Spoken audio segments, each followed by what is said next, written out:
Andrew here, and welcome to today's video where I thought it would be fun to have a talk about one of my favorite NES accessories or add-ons, and yet one that I think many people probably don't even know exists because it's actually quite rare, and that is the Game Action Replay. When you think of, cheating or messing with your NES games, you probably think more about this thing right here, the Game Genie, where you enter your own codes, you can flip through the book, find all the codes you could imagine, go online. People have discovered all sorts of things, but not with this. This is actually not what that does, because Action Replay, many people probably think of the one that maybe they've used cheat in Pokemon games or with their Game Boy and such, but this is actually not related to any of those in any way. What the Game Action Replay does is, right out of the box, adds two awesome features to pretty much any NES game that you use with this thing. The first one is a slowdown option, where you can slow down the play speed of any NES game that you plug into here to either half, a third,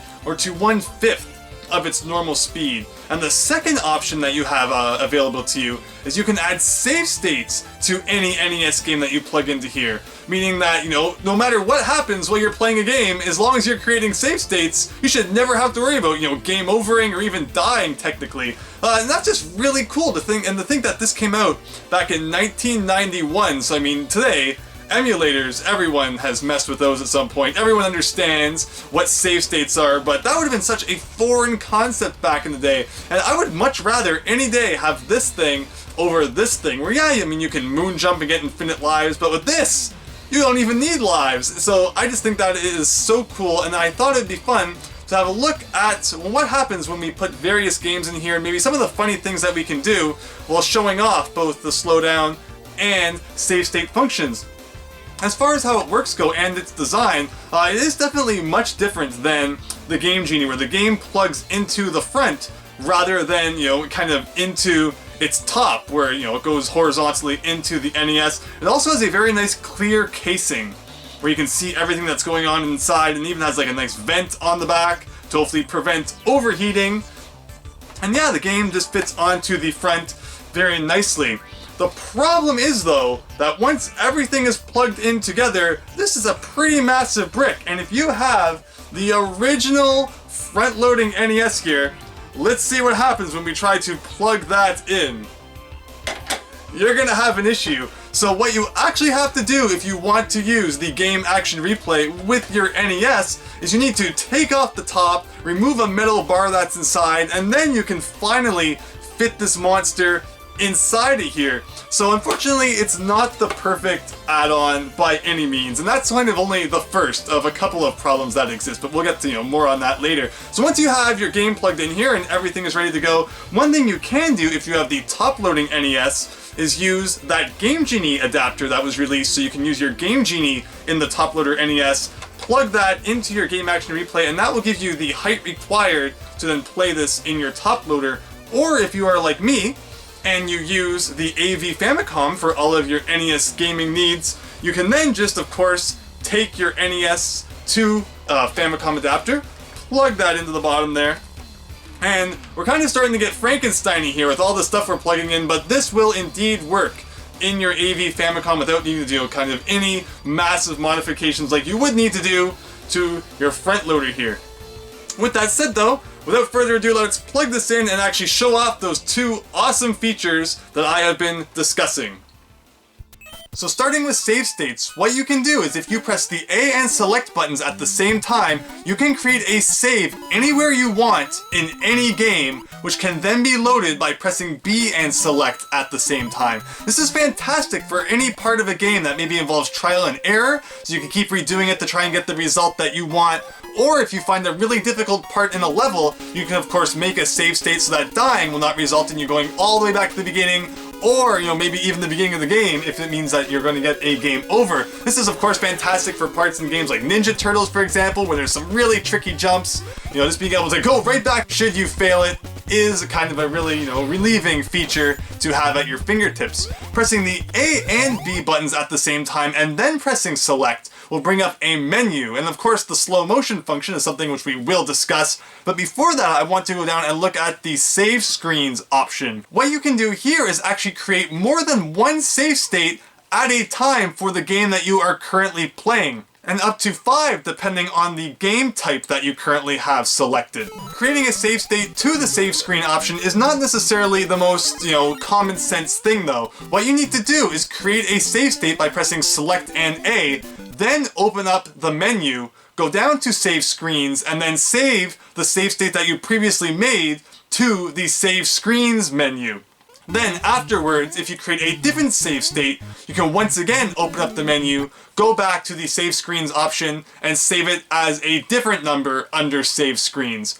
Changing the game type, what I've heard is that maybe some games do not work with certain game types. You can scroll through the letters A through Z, and you would think that this would mean you can save, up to 26 different games at a time on the game action replay, although that is unfortunately not the case.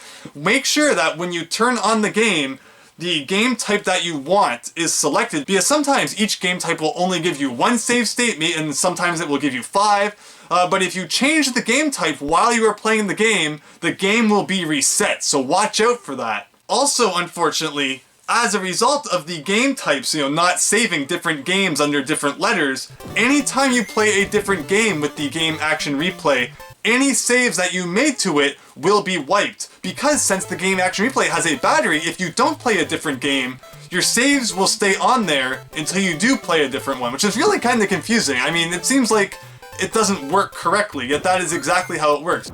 There's also some really funky things that you can do with the save states. Like in Mario 3, I was having all sorts of fun. I would make a save state in one level, go to a different level, but then loading that save state would cause really odd things to happen. Like one time I even had a mix of the World 1 castle mixed with level 1-5. And it was just really strange how things were interacting and operating with each other.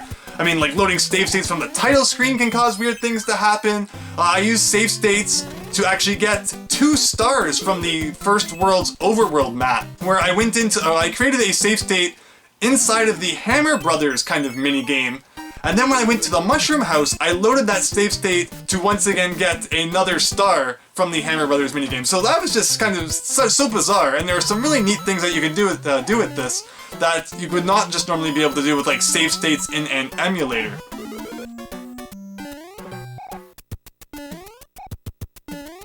There is also an option called Scan Screens, and by selecting this, you will instantly be able to see all of the different save states that you have made in the game that you're playing.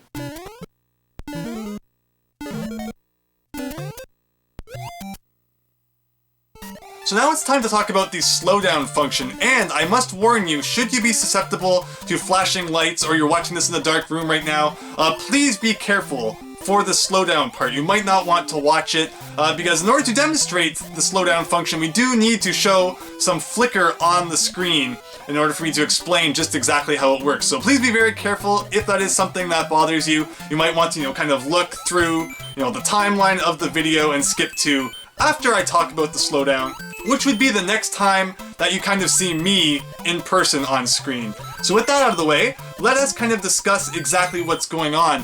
If you turn on slowdown, either 1/2, 1/3, or 1/5 speeds are available to you, but unfortunately you will get some screen flicker going on unless in the options menu you turn slow motion flash off. I mean, like, why wouldn't you? Why would you want the flash on? And I found that in many games this actually does a good job of completely eliminating the flash, and the games will actually run at the speed that you have chosen. There are controllers like the NES Advantage that have a slowdown button, but all that's really doing, it's like a rapid fire start button where it will pause and unpause the game, technically kind of giving you, a slow motion effect, but it's not true slow motion.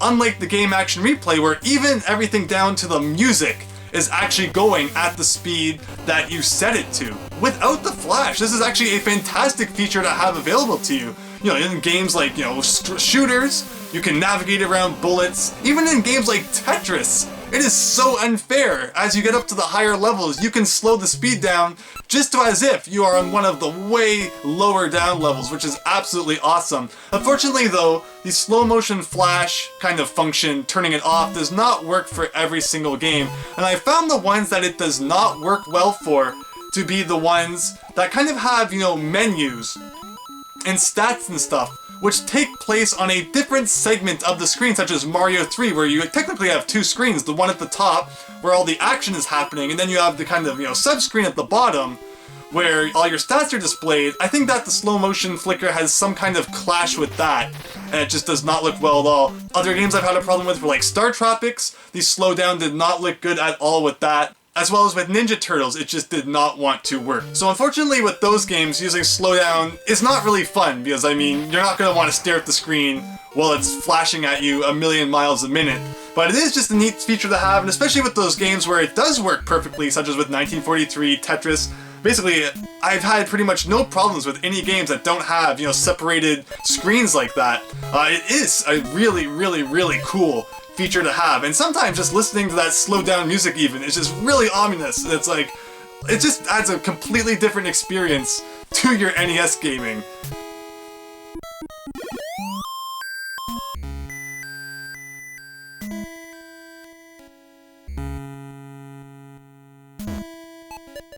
And the last thing we need to look at in the menu is the function key option, which can be changed from select to start, and all this does is changes the button that you need to press in combination with A and B in order to pull up the game action replay features, such as, save stating and accessing the menu. This is really nice to have in case you have a game that maybe uses select for something important. You can change that to start, and that way it's not causing problems whenever you try to access the menu or create and load save states.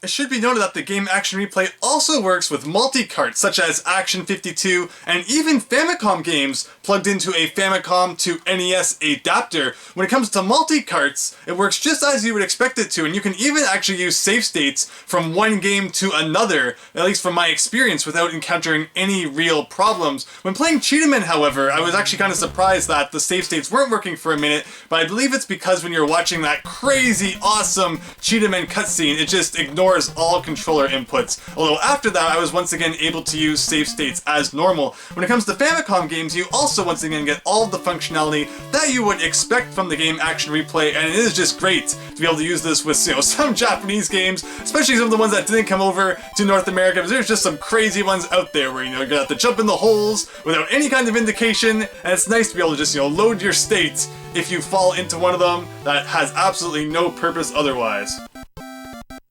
And so that is the tale of the game action replay, just a really cool kind of add-on for the NES that lets you do so many weird things that you would normally never be able to do.